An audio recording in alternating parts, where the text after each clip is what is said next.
कायदा आणि सुरक्षता ही प्रचंड नाशिक शहरामध्ये बिघडलेली आहे. मला मिळालेल्या माहितीप्रमाणे दिवसागणिक खून सत्र या ठिकाणी चालू आहे. केवळ खून सत्र नाही तर या ठिकाणच्या आजूबाजूच्या टपऱ्यांवरती सगळे एमडी सारखे पदार्थ या ठिकाणी मिळत आहेत. ड्रग्स कॉलेजच्या आजूबाजूला सुद्धा, शाळेच्या आजूबाजूला सुद्धा जर ड्रग विकलं जात असेल आणि सरकारला जर दिसत नसेल तर दुर्दैव आहे असं म्हणायला तो चुकीचं ठरणार नाही. त्यासोबतच मध्यंतरीच्या काळामध्ये आत्ताच काही दिवसांपूर्वी गाजलेलं प्रकरण जे हनी ट्रॅप प्रकरण आहे, त्या प्रकरणाचं पुढे काय झालं ते कळलंच नाही.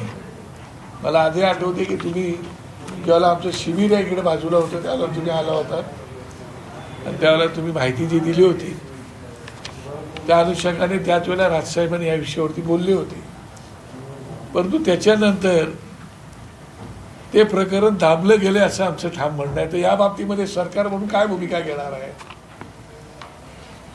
शिवाय शेतकऱ्यांच्या बाबतीमध्ये सरकारने शेतीमालाला हमी भाव देऊ, पीक विमा योजना आहेत, असे बरेचसे प्रश्न आहेत. मध्यंतरी शिक्षक संघटनेने आता मोर्चा वगैरे पण शिक्षकांचे कंत्राटी शिक्षक आहेत त्यांच्या अजूनही ते उपोषणाला बसलेले आहेत.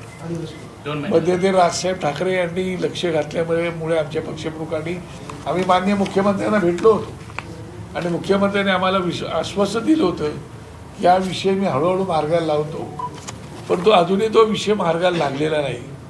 तर या बाबतीमध्ये सरकार म्हणून काय करणार आहे? मुख्यमंत्री आपला दिलेला शब्द पाळणार आहेत की नाही? ज्या मुख्यमंत्र्यांनी या नाशिक शहराला दत्तक घेतलं होतं,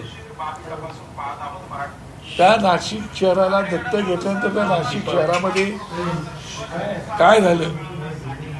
राज ठाकरे साहेबांची जन्मभूमी जरी मुंबईत असली तरी त्यांनी नेहमीच कर्मभूमी म्हणून नाशिककडे पाहिलेलं आहे. नाशिकच्या बाबतीमध्ये त्यांची एक आंतरिक ओढ आहे आणि म्हणून त्यांनी नाशिकसाठी वेगवेगळे प्रकल्प सन्माननीय टाटा साहेब असतील, महेंद्रजी साहेब असतील किंवा अंबानी साहेब असतील असे मोठ्या मोठ्या लोकांकडून CSRच्या फंडातून या ठिकाणी प्रकल्प उभे करून दिले आणि आज त्या प्रकल्पाची दुरावस्था झालेली आहे. दुर्दैवाने नाशिकच्या लोकांनी राज ठाकरेंवरती प्रेम केलं आणि राज ठाकरे साहेबांनी प्रेम केलं, परंतु थोडंसं नाशिकच्या लोकांचं मध्यंतरीच्या काळात आमच्या लोकांवरती प्रेम कमी झालं, पण साहेबांचं प्रेम काय अजून कमी झालेलं नाही. ते अजूनही तसंच आहे. मी साहेबांचं अभिनंदन बाकी सगळ्या गोष्टीसाठी जरी करेन तरी एका गोष्टीसाठी नक्की करेन, ते म्हणजे नाशिककरांना 50 वर्ष पाण्याचा जो त्यांचा प्रश्न तो त्यांनी सोडवलेला आहे आणि त्यासाठी खास करून राजसाहेबांचं अभिनंदन मला करायला पाहिजे. माझे प्रक्षेपण म्हणून नाही, तर राज्याच्या मुख्यमंत्र्यांनी सोडवलं असं तर मी त्याचे अभिनंदन केलं असतं. पण दुर्दैवाने मला सांगावं लागते की या नाशिकमध्ये एवढे प्रकरणं घडल्यानंतर सन्मान्य गिरीश महाजन हे स्वतःला कर्तबगार या ठिकाणचे पालकमंत्री समजतात आहे. माझं त्याच्याविषयी काय म्हणणं नाही, माझ्यासोबत काम केलेले व्यक्तिमत्व आहे आणि ते सतत या ठिकाणी काम करत असत. असं असताना सुद्धा या नाशिक शहराचा विकास का होत नाही, अडचणी काय येत आहेत, अशा प्रकारची कायदा सुव्यवस्था का बिघडते. ठिकाणी सन्माननीय भुजबळांसारखं नेतृत्व आहे, दादा भुसेंसारखं नेतृत्व आहे सन्माननीय. त्याच्यानंतर जर या शहराची अशी अवस्था असेल तर मग लोकांनी जायचं कोणाकडे? आणि म्हणून हा आज आक्रोश मोर्चा आहे. त्या आक्रोश मोर्चाच्या माध्यमातून आंधळा असणाऱ्या सरकारला आणि बहिरा असणाऱ्या सरकारला जाग आणण्याचं काम आम्ही करतोय. म्हणजे डोळे असून आंधळे आहेत, कान असून बहिरे आहेत, हा तोंड असून मुख्य आहेत. फक्त तोंड हे बोलण्यासाठी वापरतात, काही करण्यासाठी वापरत नाही. त्यासाठी असा मोर्चा आहे.